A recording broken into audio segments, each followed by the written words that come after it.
Assalamualaikum warahmatullahi wabarakatuh.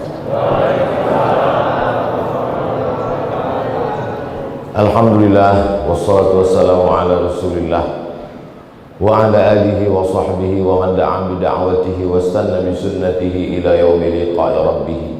Subhanaka la ilma lana illa ma 'allamtana innaka antal alimul hakim. Rabbi shrah li sadri wa yassir li amri wahlul 'uqdatam min lisani yafqahu qawli. Alim ulama, cerdik pandai, tokoh masyarakat, hadirin hadirat yang besar tak dihimbau gelar, yang kecil tak disebut nama, insyaallah kita semua dimuliakan Allah Subhanahu wa taala. Amin ya rabbal alamin. Persiapan mau datang ke Batam ini, yang pertama antigen. Itu dulu. Kenapa begitu? Karena virus COVID tidak bisa berenang. Tidak ada satu pun dokter mengatakan virus ini bisa berenang. Yang kedua, tidak ada pakar kesehatan yang mengatakan bahwa virus ini bisa terbang. Tak ada. Jadi yang membawa virus ini adalah tangan, mulut, dan hidung. Itulah mengapa tangan dicuci, mulut dan hidung ditutup. Belum ada yang mengatakan virus ini masuk ke telinga. Andailah virus ini bisa masuk ke telinga, tak bisa kita ceramah, karena pakai sumbat semuanya. Tak bisa. Maka persiapan sebelum datang ke Batam, dulu rapid test, meningkat menjadi antigen. Setelah habis laku rapid test sama antigen, nanti swab. Sesudah habis laku swab, barulah apa namanya? Vaksin. Tahu aja apa yang mau dijual. Ini persiapan. Kemudian pengumuman. Yakinkan bahwa Anda naik pesawat yang benar. Bolak-balik diumumkan. Supaya apa? Jangan sampai salah naik pesawat. Kebetulan kejadian, begitu kami sampai masuk ke pesawat, dua orang yang udah ke tengah keluar balik. Saya tanya, kenapa Pak? Salah naik pesawat. Mau ke Jakarta naik pesawat Batam. Bisa rupanya salah naik pesawat. Itu sejak itu saya hati-hati betul nih, jangan sampai naik, jangan sampai salah naik pesawat. Karena kalau sampai salah sakitnya tak seberapa, malunya macam bongkak muka. Apalagi kalau sampai saya salah, besok keluar berita di Detik, Ustadz salah naik pesawat. Lalu kemudian koper jangan terlalu berat, karena nanti kalau terlalu berat overweight berat sekilonya berapa.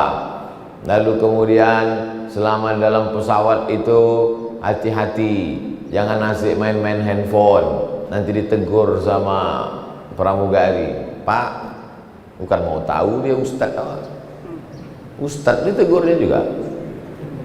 Kok tahu Ustadz? Saya beberapa kali kena. Ini persiapan mau ke Batam. Di Batam ini berapa lama? 2 malam. Sesuaikanlah pakaiannya. Maka dibawalah pakaian batik 2, baju putih 2, baju Melayu 2. Supaya apa? Supaya jangan sampai berapa kali pengajian baju tak berganti. Tengok sama jamaah, Ustadz nih susah betul sampai baju tak berganti. Makanya kemarin di Bintan pakai batik, sekarang pakai koko. Nanti di kantor IKAD siang pakai baju Melayu. Ini supaya apa? Supaya nampak orang baju banyak. Sorban gitu juga, ada sorban hitam, ada sorban biru, ada sorban hijau, ada sorban merah, tergantung partai yang mengundang. Ini semua persiapan untuk ke Batam. Bagaimana persiapan untuk akhirat? Kan itu judulnya kan? Jadi jamaah ini biar mudah dia membayangkan, mengilustrasikan, digambarkan dulu. Ustaz, nanti kita mau pergi umroh. Iya. Umrohnya paket yang 12 hari apa yang 15 hari? Nanti kita kemana dulu? Apakah dari Batam langsung terbang ke Madinah, atau transit dulu melalui Jeddah? Nanti dari Jeddah naik bis. Kita ini nanti di Madinah berapa hari? Dari Madinah nanti ke Makkah berapa hari? Habis itu apakah singgah dulu ke Turki atau ke Mesir atau pulang kemana? Ditanyanya semua. Maka siaplah semua. Kenapa Bapak penuh betul koper nih Pak? Cuman lah Pak Ustadz, aku nih kalau tak makan makanan Arab nih tak selera. Jadi penuhlah bumbu pecal, sambal belacan, ikan teri apa tuh. Sampai di airport King Abdul Aziz, berbunyilah detektor logam. Heboh semua pemerintah Saudi Arabia, disangka narkoba. Kalau ditengok, rupanya ikan teri bercampur sama minyak angin. Kalau minyak angin itu bawa ikan teri, tak apa-apa. Ikan teri itu bawa minyak angin. Hanya untuk persiapan umroh 12 hari. Begitulah orang ketakutannya. Takut tak makan, takut nanti kalau sakit perut, takut nanti kalau batuk, tak pandai bahasa Arab, dibawa obat dari sini. Banyak juga jamaah umroh itu tak bawa obat dari sini, sampai ke sana ke apotek ditanya sama orang Arab, istibawa, istibawa, what do you want? Kau nak beli apa? Tak tahu dia batuk. Batuk bahasa Arabnya su'al, mencret ishal. Jadi ini semua adalah persiapan. Jadi apalah persiapan untuk akhirat sesuai judul yang dikasih oleh panitia. Yang pertama, kalau tadi masuk ke airport, sekarang masuk ke pintu akhirat adalah mati. Maka mesti matinya itu, jangan mati bawa antigen, jangan mati bawa rapid test, jangan mati bawa vaksin. Matinya sesuai dengan hadis Nabi, man qala la ilaha illallah dakhalal jannah. Maka yang pertama disiapkan untuk masuk ke pintu gerbang akhirat namanya kematian adalah mati dalam keadaan la ilaha illallah, namanya husnul khatimah. Makanya setiap tahlil afdalu dzikri fa'lam annahu la ilaha illallah hayyun mawjud. Hayyun maha hidup, mawjud maha ada. La ilaha illallah hayyun maqsud. Hayyun maha hidup, maksud hanya dia yang dimaksud, dia yang dituju, tak ada yang lain. Fokus. La ilaha illallah hayyun baqa. Hayyun maha hidup, baq kekal, yang lain tak ada kekal. Hidup ni tak kekal, rumah tu tak kekal, harta tu tak kekal, keluarga tu tak kekal. Yang kekal hanyalah akhirat, yang kekal hanyalah Allah.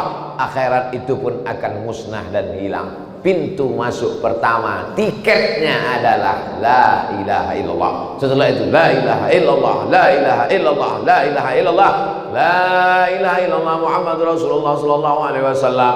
Kalimatu haqqin 'alaiha nahya, dengan itu kita hidup. Wa 'alaiha namutu, dengan itu kita mati. Wa biha nub'atsu, dengan itu nanti kita akan dibangkitkan di padang mahsyar. Persiapan untuk akhirat yang pertama, memperbanyak la ilaha illallah.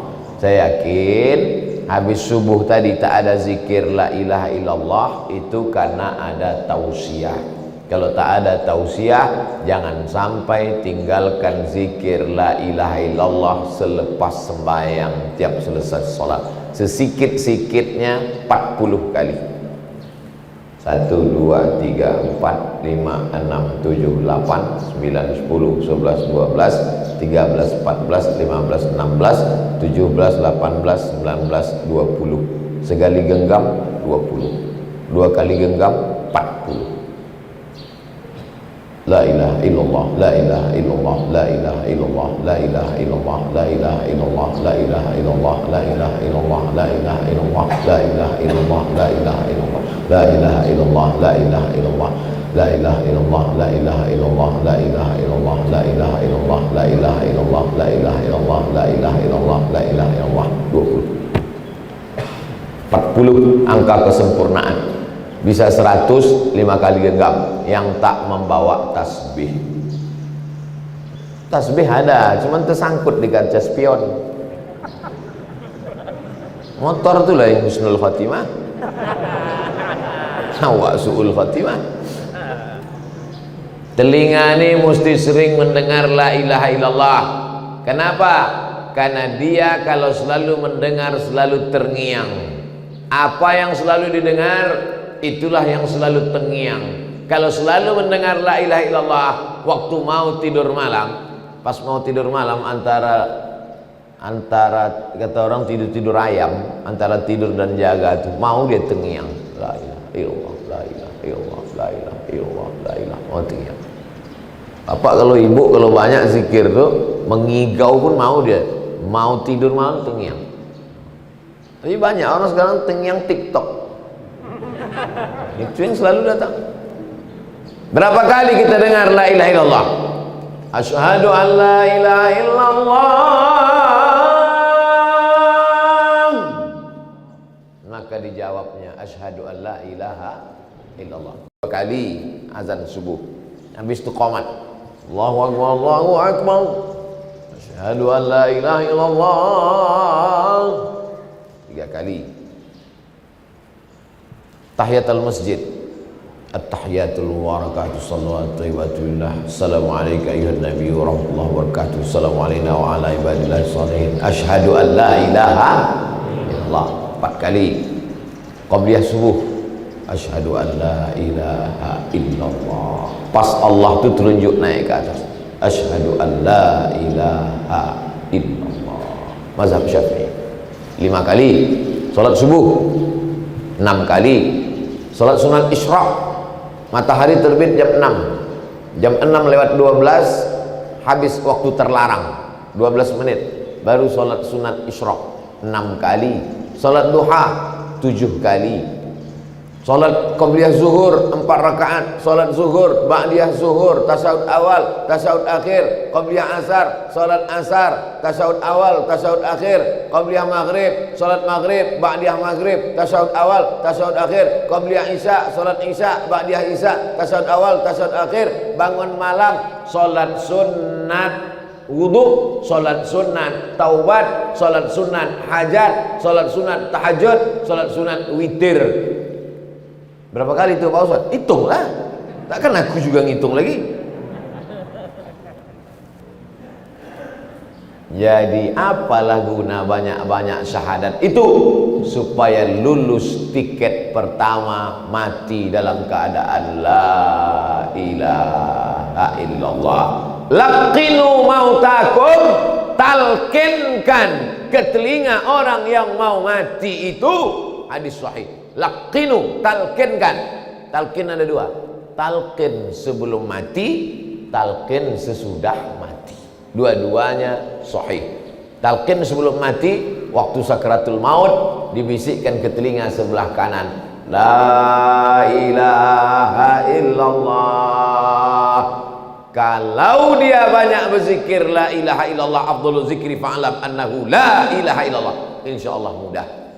Bapak yang berpengalaman mentalkinkan orang di ruang ICU yang kerja di rumah sakit, ibu yang berpengalaman mentalkinkan orang mati, ceritakan pengalaman-pengalaman itu, tapi jangan sebutkan nama, menjaga kode etik jurnalistik, nanti tersinggung anak cucunya.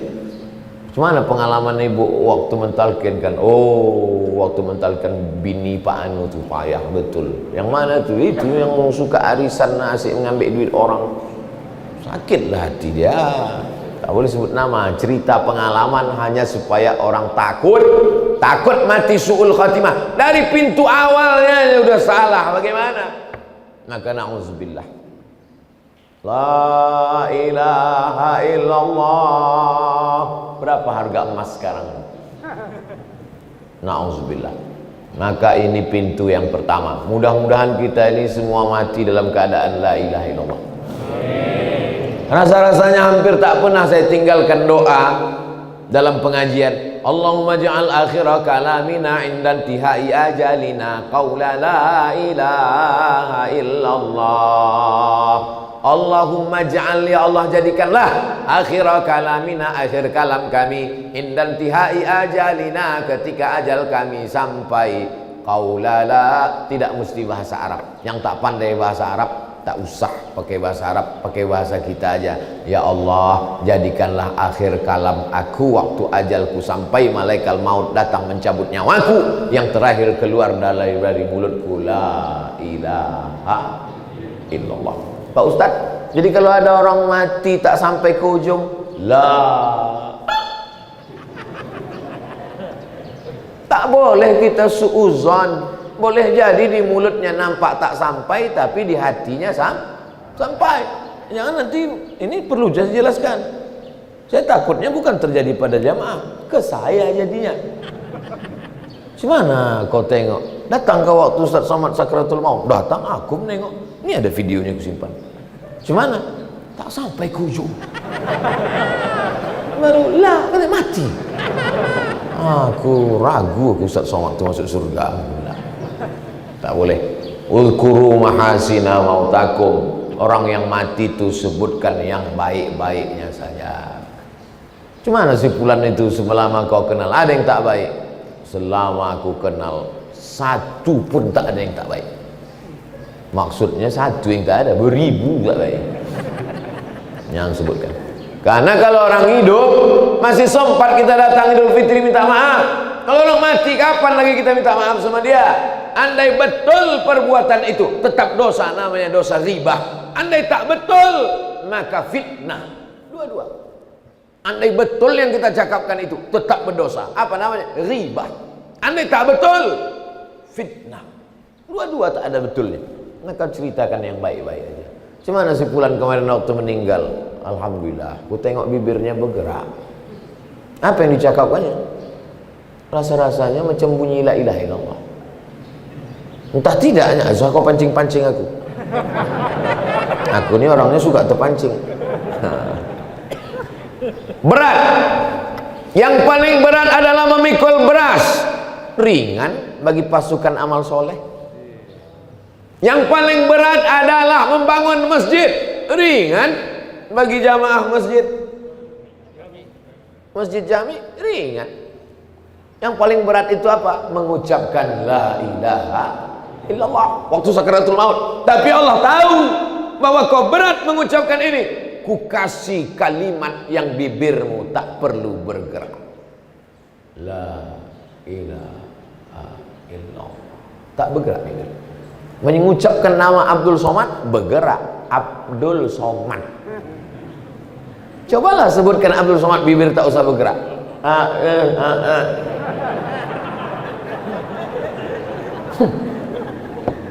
Tapi mengucapkan la ilaha illallah bibir tak bisa, tak mesti bergerak. Orang yang sudah kena COVID dimasukkan ventilator. Apa ventilator? Paralon. Orang yang sudah kena penyakit koma hampir mati tahu itu tak bisa menggerakkan bibir. Tapi la ilaha illallah keluar. La ilaha illallah. Pendek. La ilaha illallah. Lafaz Allah itu dikurangi hurufnya satu persatu tetap tak hilang, tetap Allah juga. Alif lam lam ha, Allah. Buang alifnya lillah. Buang lamnya lahu. Buang lamnya hu. Mati dalam keadaan hu, Allah juga. Makanya ada zikir hu itu siapa? Allah. Allah, Allah, Allah. Zikir tunggal. La taqumus sa'ah. Tak akan terjadi hari kiamat selama masih ada orang berkata Allah, Allah. Makanya kadang orang, kau ikut masuk zikir mana? Aku ikut zikir la ilaha illallah. La ilaha illallah, la ilaha illallah. Satu lagi zikir apa? Zikir guru kami lain. Apa bunyinya? Allah, Allah, Allah, Allah, Allah, Allah, Allah. Mati dalam keadaan Allah. Intinya la ilaha illallah. Itulah makanya mau makan sebut nama Allah, bismillah. Sependek-pendek doa makan. Allahumma barik lana fima razaqtana wa qina azabannar. Beberapa tahun yang lalu pergi saya ke rumah saya yang dulu lama sebelum pindah, jumpa tetangga saya. Pas jumpa, oh kau nih waktu kecil dulu Somad. Kenapa Pak? Kenapa Pak Cik? Dulu waktu kau kecil, Pak Cik kasih tahu, Mat, baca doa. Tak usahlah Pak Cik, tak sedap lauknya. Ingat dia, udah tua ada bapak itu. Mau sedap tak sedap lauk, bacalah bismillah. Merubah makanan itu menjadi ibadah. WC, toilet, busuk, bau, tempat setan, robahlah dia menjadi ibadah. Allahumma inni a'udzubika minal khubuthi wal khaba'is. Keluar dari WC, langkahkan kaki kanan, sebut ghufranaka, ampunkan aku ya Allah. Kenapa minta ampun keluar WC? Karena di dalam WC tadi tak kusebut nama. Tak boleh nyebut nama Allah dalam WC. Berwuduk dalam WC, bismillahnya tak boleh dijaharkan di mulut, dalam hati aja. Kalau tak ada WC, lubang WC di dalam, hanya keran air, boleh. Bismillahirrahmanirrahim. Nawaitu raf'al hadasil asghari listibahati salati fardu alayya lillahi ta'ala. Bisa. Tapi kalau ada tempat situ WC, tak boleh. Kenapa? Karena nama Allah itu agung, sedangkan WC ini najis, kotor, tak boleh disatukan nama Allah. Begitulah mulianya Allah Subhanahu wa ta'ala. Pintu pertama, Allahumma hawwin alaina fi sakaratil. Macam mana supaya ringan waktu melewati tebasan pedang beratus-ratus kali di tempat yang sama? Macam kambing dikuliti hidup-hidup, macam mata kail pancing ditarik dari kulit yang basah. Apa yang bisa meringankan itu? Zikir. Makanya kadang mulut orang tua itu tak berhenti. La ilaha illallah, la ilaha illallah, la ilaha. Kita ini makin tua makin error. Makanya kadang kita bercerita kadang sama orang-orang tua itu berbalik-balik CD itu aja ceritanya. Macam CD rusak. Tapi saya pergi, ada daerah namanya di Riau, Kabupaten Rokan Hulu, namanya Sorga. Sorga itu Surau Gadiang. Orang tua-tua di situ tak mau bercakap. Tanya satu, jawab satu. Apa kabar Pak Haji? Sehat. Di mana tinggal? Lokek Siko. Saya heran, kenapa loh orang tua-tua sini tak mau bercakap? Rupanya dia wajib berzikir tarekat Naqsabandiyah. Satu hari berapa kali wajib Tuan Kelipah. Saya naik mobil kendaraan, nampak saya ada pinggir jalan, dia jalan kaki, berhenti, saya buka kaca. Tuan Kelipah, nak pergi ke mana? Ke situ. Ayo sama aku. Yalah, saya tanya, kalian sehari berapa kali berzikir? 5 gitu. Hah, sikit betul. 5.000. Patutlah mulutnya diam. Kenapa? Karena dia punya target sebelum 5.000 dia tak bercakap. Tuh maka tasbihnya itu panjang 100, di ujungnya ada mata 10. Maksudnya asal udah 100, 200, 300, 400, 500, 600, 700, 800, 900, 1000. Nanti habis itu ada lagi 10 besar. Maksudnya apa? Supaya dia bisa target 5.000, 10.000 sehari, diwajibkannya dirinya. Karena kalau tidak, mulut kita ini asiklah membahas tak apa-apa tak tentu arah, maka hati lalai mati dalam keadaan lupa. Ini pintu yang pertama. Kalau di pintunya aja udah gagal, tak akan masuk ke dalam. Naik pesawat. Nih mau pulang saya nanti siang nih. Doakan supaya jangan sampai gagal masuk pintu pesawat. Delay, salah masuk pintu pesawat, salah, terlambat datang. Pintu pertamanya mesti husnul khatimah. Habis masuk pintu pertama. Setelah itu lalu kemudian masuklah ke liang lahat. Di Batam nih orang meninggal pakai keranda atau lahat? Kalau keranda kotak, dimasukkan orangnya ke dalam kotak. Tapi kalau lahat digali pinggir kubur itu, buat lubang kecil, lalu kemudian hidung jenazah itu menyentuh dinding. Jadi kalau inilah dinding, ini dinding tanah kubur tuh, inilah jenazah, dimasukkan ke dalam, nanti ditutup pakai papan, hidung jenazah ini dibuka kain itu, disunnahkan hidung jenazah tuh menyentuh dinding. Maka buat tempat tidur itu menempel ke dinding kamar. Ini tempat tidur, buat dia menempel ke dinding kamar. Di sini bantal, waktu tidur miring kanan, tempelkanlah hidung tuh ke dinding. Anggap kalau kau mati, matilah malam ini. Geladi kotor. Coba nanti malam. Jangan sekarang, habiskan dulu ceramah nih. Mereng ke kanan, orang mati itu kan telentang. Yang telentang itu ICU. Mereng ke kanan, hidung menempel ke tanah. Itu makanya orang mati dalam kubur itu didoakan supaya kuburnya seluas sejauh mata memandang.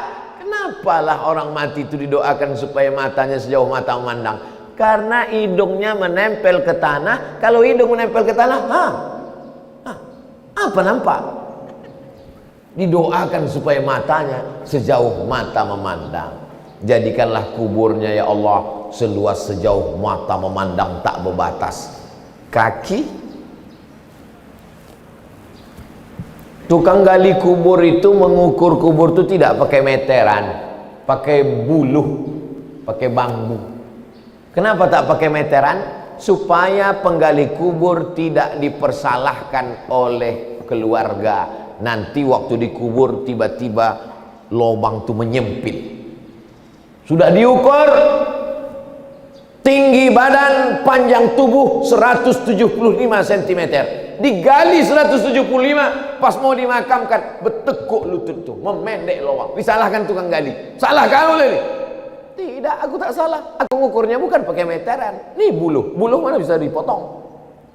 Lalu yang salah apa? Tanah tuh menyempit. Gara-gara apa? Tukang geser sempadan tanah. Pernah Bapak menengok orang mati lutut ditekuk? Tanya sama tukang-tukang gali. Tak sabar tanah tuh mau menjepit. Kata dia. Dulu kalau udah mengukur sempadan tanah, digeser kulang geser. Siapa yang mengkhianati qadra shibrin, sejengkal, tuwiqa, dililitkan di lehernya, sab'i aradin, 7 lapis tanah. Lahir di atas tanah, diciptakan dari tanah, makan dari sumber saripati tanah, asal muasal dari tanah, mati akan dijepit tanah. Jadi yang hari ini tamak betul ke tanah, silakanlah, akan dijepit tanah. Tanah ini milik doktorandus Fulan, tanah ini milik insinyur Fulan. Tanah tak salah, tapi kalau sampai curang sempadan tanah gara-gara ini. Berapa meter tadi Pak Ustaz? Sejengkal kau curang berkhianat, maka kau akan dihimpit tanah, patah-patah tulang-tulangmu, remuk hancur redam isi kepalamu. Belum lagi azab mungkar nakir. Makanya tadi sebelum salam, Allahumma inni a'udzubika min azabi jahannam wa min azabil qabri. Jauh dari azab kubur. Apa yang bisa menyelamatkan diri dari azab kubur ini? Ada dalam Quran. Laula akhartani ila ajalin qarib. Ya Allah, kata orang mati itu, diceritakan dalam Quran. Ya Allah, kasihlah aku waktu tambahan walau sedetik saja. Ya, tak usah sehari, tak usah setahun, sedetik aja Allah. Kalau aku kasih kau waktu sedetik, kau mau apa kata Allah? Untuk orang yang dikubur. Fa'asaddaqa, aku mau bersedekah. Ternyata yang meringankan azab kubur adalah sedekah. Saya dari mulai masuk masjid nih sampai sholat qobliyah, sampai sholat tahiyatul masjid, sholat qobliyah, sholat doa, Saya tengok masjid ini sempurna, perfect, cantik. Pas protokol mengatakan belum pasang plafon, baru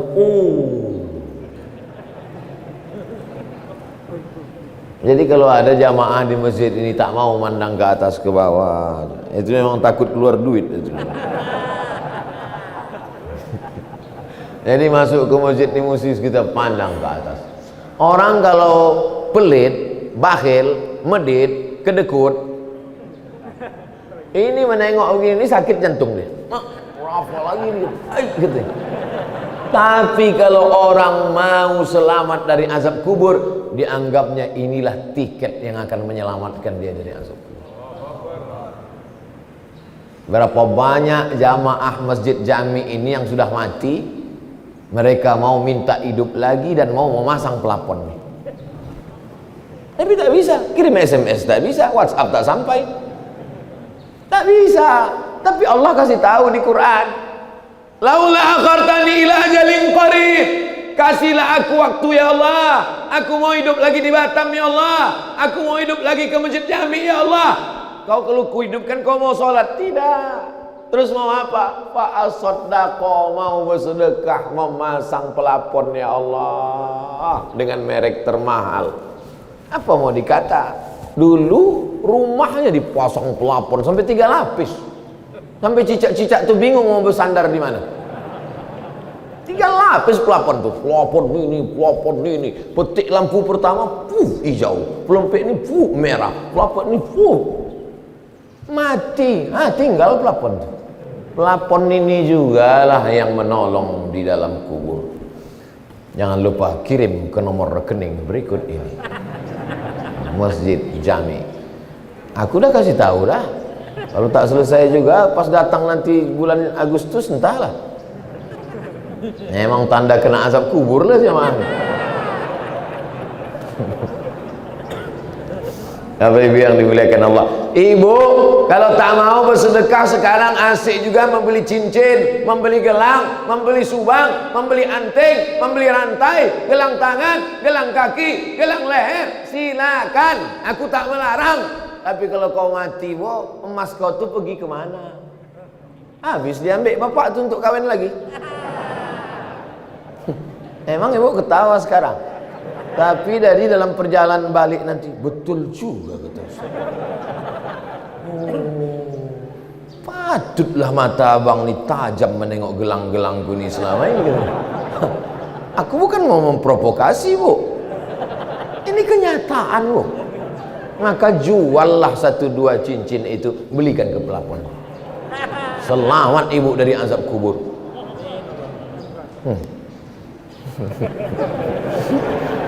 Kalau setelah pengajian kita menjadi berpikir tentang mati, lanjutkan.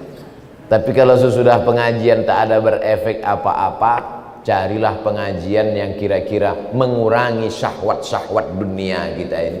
Kenapa orang mati itu tidak mengatakan, hidupkan aku semenit aja ya Allah, aku mau pergi haji? Karena haji pahalanya baru nampak nanti ketika masuk dalam surga. Wal hajjul mabrur, haji mabrur, laisa lahu jaza illal jannah, balasannya surga nanti. Tapi di kubur yang sudah nampak balasannya sebelum hari kiamat, sebelum bangkit dari kubur, yang pertama kali nampak adalah pahala sedekah. Dah habis. Berapa lama lah dikubur nih Pak Ustadz? Nanti Bapak Ibu kalau ke Pekanbaru, pergi ke daerah Kampar Kiri arah ke Kuantan Singingi, ada di situ tertulis makam sebelah kanan setelah lipat kain, makam Syekh Burhanuddin 1111, artinya 1111. Sekarang 2021, berarti sudah berapa lama lah dia berpindah dari alam dunia ini? 2010 tahun, 1111. Sekarang 2021, 910 tahun. Hidup di dunia 63 tahun. Kalau tak kena diabetes, jantung koroner, covid, Anggap aja lah husnuzon 63 insya Allah, amin. Banyak pula tak mau, saya takut saya. 63 tahun di alam kubur 1000 tahun yang dipersiapkannya menjelang 63 tahun ini. Pensiun umur 58, mati 63. Dari 58 ke 63 5 tahun, persiapannya luar biasa sampai korupsi 5 tahun. Aku alhamdulillah Pak Ustadz, sementara pensiun sampai mati ini udah siap semua, kos-kosan udah 100 pintu. Inilah hasil-hasil korupsi selama ini nih Pak Ustadz. Hanya untuk 5 tahun persiapanmu luar biasa. Tapi di alam kubur 1000 tahun, apa yang sudah kau siapkan? Menunggu sampai hari kiamat. Akhirnya yang ditunggu itu pun datang, kiamat. Dulu katanya kiamat 2012, rupanya tak jadi, panitia tak siap. Mana pula bisa kiamat ditebak-tebak, tebak-tebak buah manggis. Dibuka manggis, nah, berapa isinya? 5. Iya 5. Kiamat ini bukan buah manggis. Idza sama'u fatarat, belaga planet Neptunus, Merkurius, Pluto, Mars hancur berkepik. Idza sama'u fatarat wa idzal kawakibu tasarat wa idzal bi'aru fujirat, lautan diledakkan, meledak di tengah laut, bergelombang sampai ke tepi pantai, gelombang dari tengah laut yang ke tepi pantai, bahasa Jepangnya tsunami. Tsunami artinya gelombang yang sampai ke tepi pantai, hancur semua. Maka yang paling takut kepada Allah adalah orang Kepulauan Riau. Ini dikelilingi. Saya sebelum pesawat mendarat, saya tengok, wah kalau bergelombang ini habis. Kalau kami di tengah, kota Pekanbaru itu di tengah, jauh. Andai pun sampai gelombang, tak sampai ke tengah. Tapi pulau ini, makanya kalau ada orang di pulau Batam, Pulau Bintan, di pulau ini buat dosa, itu 2 kemungkinan. Pertama jahil, yang kedua goblok, yang ketiga bodoh. Tak tahu dia dunia ini. Maka akhirnya terjadilah kiamat, ditiupkan sangkakala, berhancuran semuanya, masuk fase yang ketiga, bangkit dari kubur. Wa idzal quburu bu'tsirat, semua yang dikubur dibangkitkan. Alimat nafsum ma qaddamat wa akharat, ketika itu barulah sadar manusia apa yang sudah dia lakukan dulu. Bangkit dari kubur. Alladzina yakuluna riba, orang yang makan riba, la yaqumul ladzi la yaqum illa kama yaqumul ladzi yatakhabbathu syaitanu minal mas. Bangkit dari kubur macam orang kerasukan setan. Kalau bahasa Jawanya kesambet, kalau bahasa Melayunya tersapo. Pernah Bapak Ibu menengok orang kerasukan setan? Begitulah bangkit dari kubur. Makanya nanti kalau kita bangkit dari kubur, tengok kawan di sebelah bangkit, kau lah yang tak keluar dari bank konvensional tuh ya. Maka beralihlah ke Bank Riau Kepri Syariah. Udah aku sampaikan. Kemarin waktu di Bank Riau Kepri Syariah, saya tanya, apa lagi yang menyebabkan bank ini belum berubah juga lagi jadi syariah? Belum. Bupati-bupati 12 kabupaten kota setuju sudah? Sudah. Gubernur-gubernur setuju sudah? Sudah. Apalagi OJK belum setuju Pak Ustadz. Ada Pak OJK itu datang? Ada. Kebetulan datang Pak OJK. Saya sampaikan, Pak OJK, ini mereka ini banyak yang udah mau keluar dari Bank Riau Kepri ini. Aku bilang jangan keluar kalian, karena tak lama lagi berubahnya jadi syariah. Apalagi tunggu. Ini Pak OJK, ini kalau makin lama mereka ini, lama lah Pak OJK ini dalam azab neraka jahanam. Apalah yang perlu kita khawatirkan? Marah orang, tak apa-apa. Marah Allah ketika bangkit dari alam kubur. Ada yang bangkit dari kubur itu, bangkit kepalanya kepala keledai. Anda tahu nanti ada bangkit kepala. Inilah dia makmum Valentino Rossi yang asik menyalip imam. Imam baru bangkit. Oh, imam itu tua pula. Allah, dia udah tegak. Tengoknya kepala-kepala, lambat kalian gitu. Akulah katanya. Tapi ada yang bangkit dari kubur itu, pandang ke kanan malaikat, tengok ke kiri malaikat, lihat ke depan malaikat, pandang ke atas malaikat. Kenapa aku bangkit dari kubur nih sama malaikat? Aku kan bukan malaikat. Al-mahiru bil Quran ma'as safaratil kiramil bararah. Orang yang rajin baca Quran, menghafal Quran, mengajar Quran, maka bangkit nanti di padang mahsyar bersama para malaikat. Ibu tuh memang tak lancar baca Quran.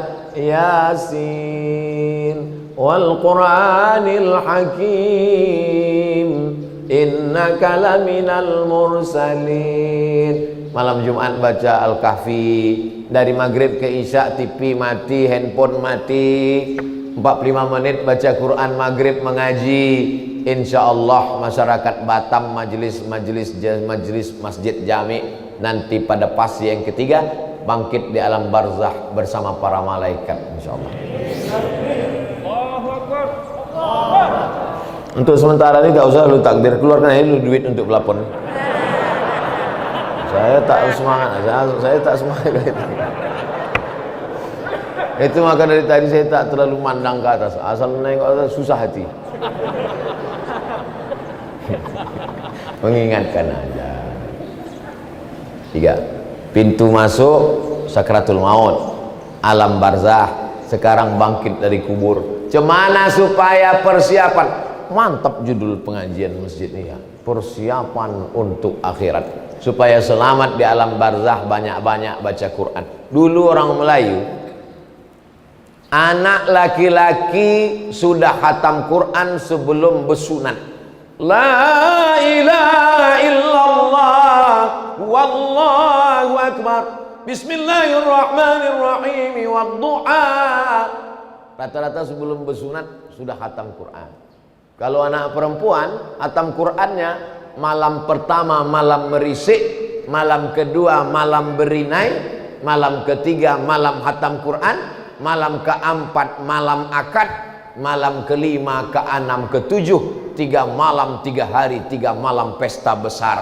Anak gadis berkhatam Quran, ayahnya laki-laki karena tanggung jawab lebih besar sebelum bersunat khatam Quran. Anak perempuan sebelum malam berinai, malam akad sudah khatam Quran, ayahnya khatam Quran, emaknya khatam Quran, diserahkanlah anak. Tradisi itu sekarang sudah mulai hilang. Mari kita hidupkan balik tradisi. Masjid ini yang sudah cantik ini, itu samping itu apa? TPA. Nih masjid ideal, mesti ada TPA-nya. Tirulah masjid jami yang punya taman pendidikan Al-Quran. Ini jadi tadi yang sudah down jatuh tadi karena atap tak siap itu mesti diangkat sedikit. Untuk menghibur hati, karena ini jamaah udah hancur berkeping. Masukkan anak anda ke TP Al-Quran, taman pendidikan Quran, AAA Bataba Batata Batasa. Inilah yang akan menolong di hadapan Allah. TK Quran, SD Quran, SMP Quran, SMA Quran, hatam Quran. Habis maghrib panggil anak. Sekarang tak bisa ke masjid nak, online. Sekarang kau sini baca. Bismillahirrahmanirrahim. Wadduha. Mantap. Kau baca. Udah juz berapa? Wal muhsanatu minan nisa. Gimana? Ibu baca. Mana bu? Yasin. Dari sebelum nikah sampai 3 anak Yasin aja. Apa tak pindah-pindah nih? Persiapan untuk abang katanya. Biar mudah abang sakratul maut nanti, biar cepat goalnya bang.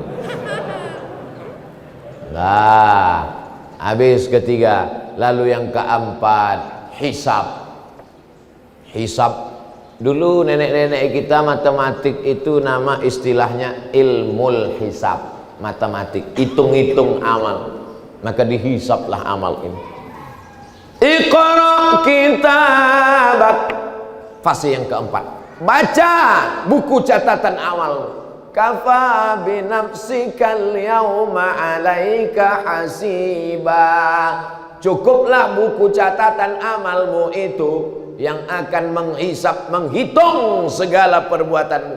Maka dihisaplah segala perbuatan kita. Tapi ada 70.000 golongan, 70.000 orang yang tanpa hisap. Ya Allah, jadikanlah kami jamaah subuh ini termasuk orang yang tak melewati hisap, langsung masuk ke surga. Atap tuh dulu.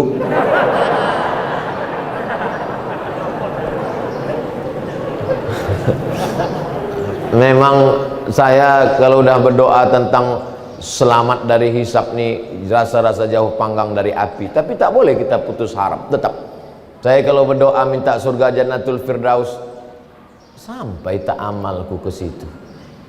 Kalau minta selamat dari hisap, selamat tak aku. Tapi tak boleh putus asa.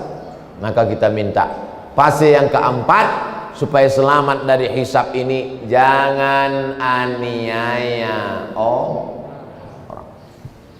Banyak amalnya. Sholat berjamaah, puasa sunat, qabliyah ba'diyah, tahajud malam, bersedekah. Tapi ternyata menganiaya orang. Yang dianiaya satu desa. Siapa itu? Kades. Nah, hati-hati Pak Kades. Hati-hati. Hati-hati Pak Wali. Hati-hati Pak Gubernur. Hati-hati Presiden. Hati-hati penguasa. Hati-hati kepala dinas, kepala badan, kepala kantor. Hati-hati orang-orang yang dititipkan Allah amanah. Hati-hati Pak Ketua Masjid. Ini tak belum siap lagi. Maka ini akan dihisap amal kita ini. Sulitkah bagi Allah menghisap? Tak ada yang sulit bagi Allah Subhanahu wa ta'ala. Lanjut fase yang kelima. Setelah dihisap, dibagikanlah kitab. Fa amma man utiya kitabahu biyamini. Siapa yang kitabnya diberikan dari sebelah kanan, fasawfa yu'asabu hisaban yasira, maka mudahlah perhitungan amalnya. Wa amma man utiya kitabahu wara'a dhahri. Siapa yang kitabnya diberikan dari belakang, fasawfa yad'u subura, termasuk orang yang hancur binasa, yang rugi.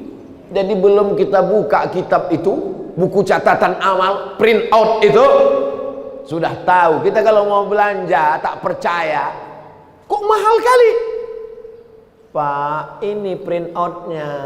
Bapak ngambil coklat, Bapak kira coklat ini coklat kaki 5, ini sebijinya aja. Kalau Bapak makan meleleh air mata saking mahalnya Pak.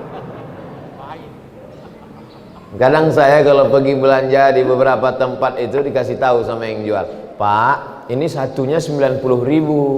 Dalam hati saya, tak yakin kau aku berduit. Tengoknya saya kurus, sangkanya tak ada duitnya ini. Memang tak ada. Bukan, kalau kita belanja nanti tukang jaga itu ngomong begitu, jangan tersinggung. Dia sudah mengalami beberapa kali orang komplain. Begitu juga lah nanti di akhirat itu kalau orang komplain, mana ada dosaku, mana ada dosaku. Print out. Kenapa mahal betul ini tagihan telepon saya bulan ini? Perasaan saya nggak ada pakai telepon berapa hari. Nih Pak, dibuka catatan, jam 1 malam, jam 2 malam, ibu tuh sudah mengamuk, jam 3. Memang ibu tak ada makai, bapak tuh nelpon. Pegawai itu tak mau bercakap, dia diam aja. Kata dia, dibukalah buku catatan, dibuka buku catatan.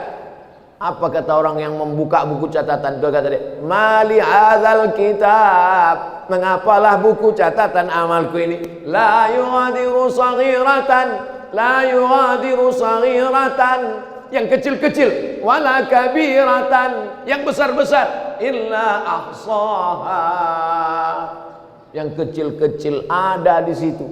Halaman pertamanya dosa, sampulnya dosa, kata pengantarnya dosa, bibliografinya dosa, footnote-nya dosa, bab 1 dosa, penutup dosa. Nampak kecil-kecil sampai bakwan yang dulu dibayar 1 makan 3 ada juga sini. Hati-hati. Balik dari sini, bayar dulu bakwan-bakwan itu, baru beli plafon. pelapon semua, bakwan tak dibayar. Membayar bakwan wajib, membayar pelapon sunat. Menyesal pula saya sebut sunat. Tak selesai nanti nih. Ini fase pada saat buku diberikan. Setelah itu, fa amma man saqulat mawazinuhu fahuwa fi 'ishatin. Siapa yang berat timbangan amal baiknya, maka dialah yang diridhai Allah. Mudah-mudahan amal kita ini berat semuanya. Kalimatani, dua kalimat, khafifatani 'alal lisan, ringan di lidah, saqilatani fil mizan, tapi berat timbangan, habibatani ilar rahman, disukai Allah. Apa kalimatnya? Subhanallah wa bihamdihi subhanallahil azim, subhanallah wa bihamdihi subhanallahil azim, subhanallah wa bihamdihi subhanallahil azim, subhanallah. Memberatkan timbangan-timbangan amal kebaikan. Adalah jamaah umroh berangkat ke Saudi Arabia, sampai di pintu cap paspor, badannya besar gemuk, diejeklah sama orang Saudi tadi.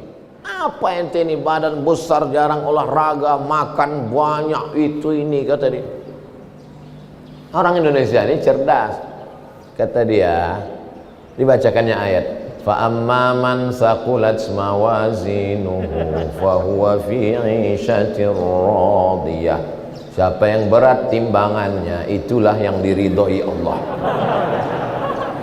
Tak ada dia baca ayat lain. Buah capek orang Arabnya ngejek. Ente kibir, jism ma fi riyadhah, badan kau besar, teralas olahraga. Orang Indonesia ini dia. Udah habis ya baru. Fa amma man saqulat mawazinuhu fa huwa fi 'ishatir radiyah. Habis itu dia pergi. Tak pandai dia melawan pakai ayat juga kan. Jadi tidak ada yang bisa menolong kita kecuali amal kita sendiri. Kalau dengan kawanmu kau kongko-kongko sampai jam 2 malam di kafe ngopi-ngopi, silakan. Tapi ingat, nanti di padang mahsyar di akhirat datang dia menolong kau. Kalau kawan-kawan di grup WhatsApp itu kira-kira bisa menolong kita, selalu menasihati kata, peganglah dia sebagai kawan sahabat. Karena dia yang akan menyelamatkan kita nanti di hadapan Allah Subhanahu wa taala. Lalu kemudian sampailah puncaknya haud telaga. Nabi sallallahu alaihi wasallam melihat telaga, semua umat Muhammad akan minum di telaga itu. Kata Nabi, ada telaga, kolam air. Inna a'tainakal kautsar, telaga. Lalu kemudian siapa yang akan minum di situ ya Rasulullah? Yang akan minum di situ adalah ikhwani. Kamikah itu ya Rasulullah? Kalian ashabi, kalian kawan-kawan, kalian ashabi, sahabat-sahabatku. Tapi ada ikhwani. Siapa ikhwani itu ya Rasulullah? Amanu bi walam yarawni. Orang yang percaya kepada aku, beriman kepada aku, padahal biji matanya tak pernah menengok aku. Mereka ada di Batam, tak pernah menengok aku, tak berjumpa dengan aku, tak sholat denganku, tapi mereka percaya kepadaku. Mereka ramaikan rumah masjid-masjidku, mereka datang mendidik anaknya untuk membaca Quranku, dan mereka bersedekah untuk memasang pelapon masjid rumah Allah. Mereka adalah orang yang minum nanti di telaga itu, dan ketika dia minum di situ, la yazma'u fiha abada, dia tidak akan haus untuk selamanya. Dan kita setiap yang hadir ini akan minum di telaga Muhammad sallallahu alaihi wasallam. Lalu kemudian digiring, wasiqal ladzina taqaw rabbahum ilal jannati zumara. Lalu orang-orang Batam itu digiring, dibawa menuju surga berbondong-bondong berjamaah. Ketika sampai di pintu surga, apa kata penjaga? Salamun alaikum, selamat datang wahai orang Batam masuk ke surga. Tibtum, kalian sudah beramal soleh. fadkhuluha khalidin. Masuklah kalian kekal selamanya ke dalam surga. Maka orang Batam pun mencari pintu dia. Pintu mana aku yang cocok? Oh, ada orang Batam ini yang masuk dari pintu surga, namanya Babus Sodakoh, pintu sodakoh. Masuk dia ke dalam. Kenapa? Dia yang menyelesaikan pelapon ini. Lalu kemudian ada yang masuk dari pintu surga itu, namanya Babul Jihad, karena dia mati jihad fisabilillah. Masuk babul jihad. Ada yang masuk pintu surga itu dari Babur Rayyan, la yadkhuluha illa shaimun, la yadkhuluhu illa shaimun. Yang masuk dari pintu Babur Rayyan hanya orang rajin puasa sunat saja. Ibu-ibu yang rajin puasa sunat masuk Babur Rayyan. Tapi ada yang masuk surga, terserah dia dari pintu mana, bebas akses. Dia punya kartu, asal dimasuk itu masuk semuanya. Siapa itu? Abu Bakar Siddiq. Abu Bakar Siddiq adalah orang yang masuk surga dari mana dia mau. Tapi ada perempuan yang bukan Abu Bakar Siddiq masuk dari pintu surga mana dia mau. Siapa itu? Salat khamsaha, perempuan yang salat 5 waktu. Saumaha, puasa Ramadan. Ata'at zaujaha, taat dia kepada suaminya, dan suaminya itu pula taat kepada Allah, bukan suami yang sakau. Ini banyak suami-suami sakau sekarang, suami mabuk. Kau kalau mau masuk surga taatlah kepada abang. Pandai pula dia. Bukan laki yang macam itu laki setengah Fir'aun.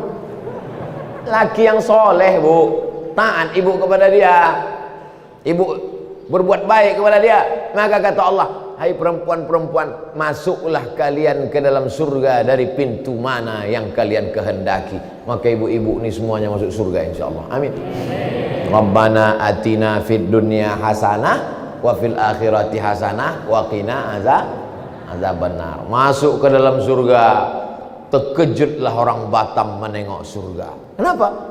Ditengoknya orang Batam ada, orang Bintan ada, orang Anambas ada. Pas dicari-cari tak ada Ustaz Somad. Kemana? Tanya malaikat. Malaikat dia, Ustaz Somad di mana? Kata malaikat, dia di ruang VVIP. Aminkanlah. Amin. La ilaha illallah. Wa adkhilnal jannata ma'al abrar. Masukkan kami ke dalam surga ya Allah. Ma'an nabiin, bersama nabi-nabi, was-siddiqin, bersama orang-orang yang benar, was-syuhada, bersama orang mati syahid, was-salihin, bersama orang-orang saleh.